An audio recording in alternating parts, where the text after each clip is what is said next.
Everybody asks, like, how did you get the name Rainbow Dragon?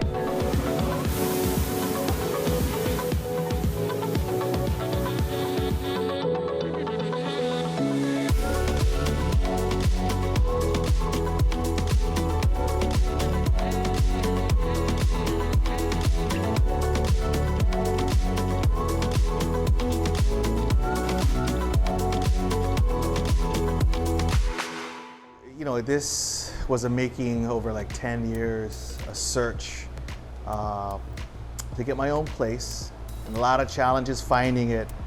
And it was a lot of obstacles and hurdles, but finally found something that worked with my business concept, with my passion, and it turned out to be worth the wait.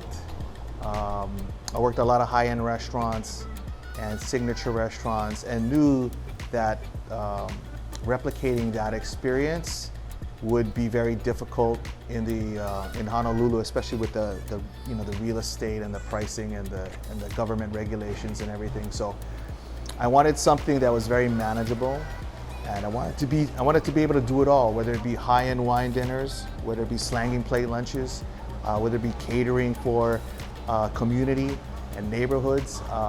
I just wanted to cook, and I wanted to share with friends and family all my experiences.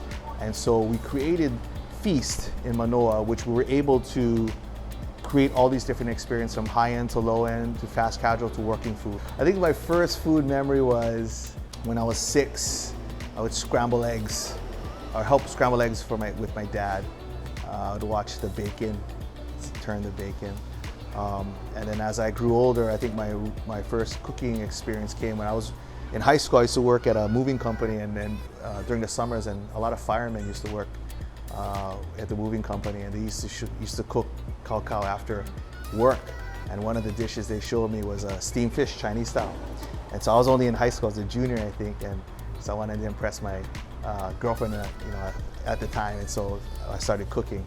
And that's kind of the first dishes I started, and it sort of evolved into like weekend cooking with the family. I went to law school and really knew that that wasn't my calling.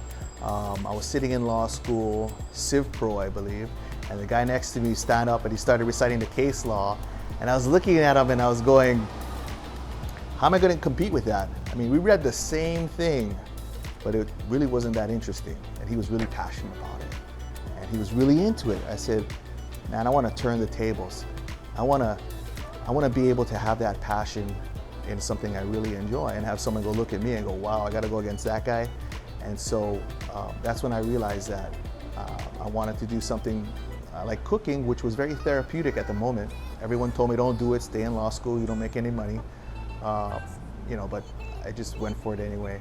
And so after the first year, I applied for 2 restaurants, the 2 best restaurants in Honolulu, I thought, and it started off as a dishwasher, working at both of those places, and then worked my way up, and knew that I had to get more experience. And after I worked 2 or 3 years, worked all the stations, started doing my own menus for special events, I moved to New York, and I wanted to work at the best restaurants in New York. So I picked 3 out of the 5, and that was my goal. Went up there with nothing and just worked.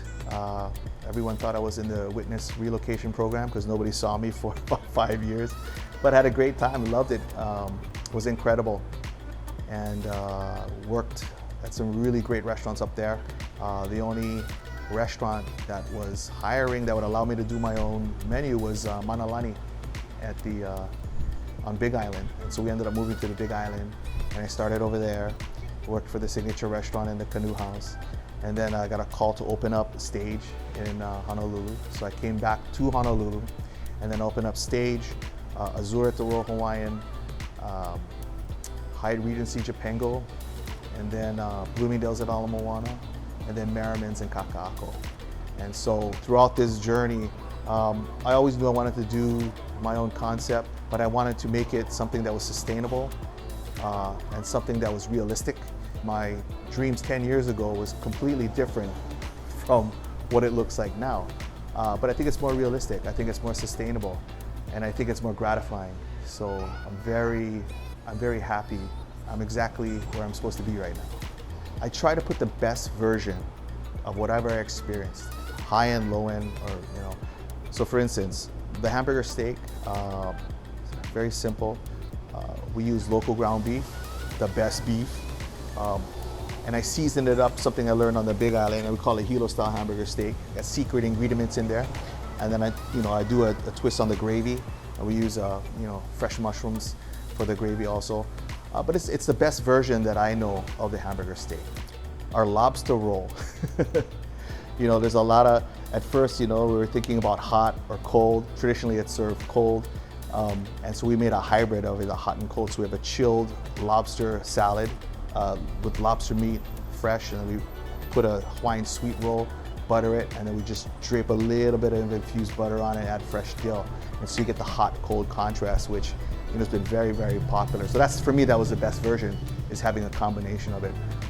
So being on the best in Hawaii, everything on that menu has evolved, It's not our first version of it, it's not our second version, it's evolved with me over a period of time, and so it continues to evolve. And everything on our menu is the best version that I know, that I've gone over and over and over, that it's made it. So there's all different nuances and details and explosions of flavors in all the different foods, and I try to put that in there so it creates like the best version of something very simple like hamburger steak or fried chicken, chasuke, very basic things, but try to elevate it, and that's why our motto is refined grinds.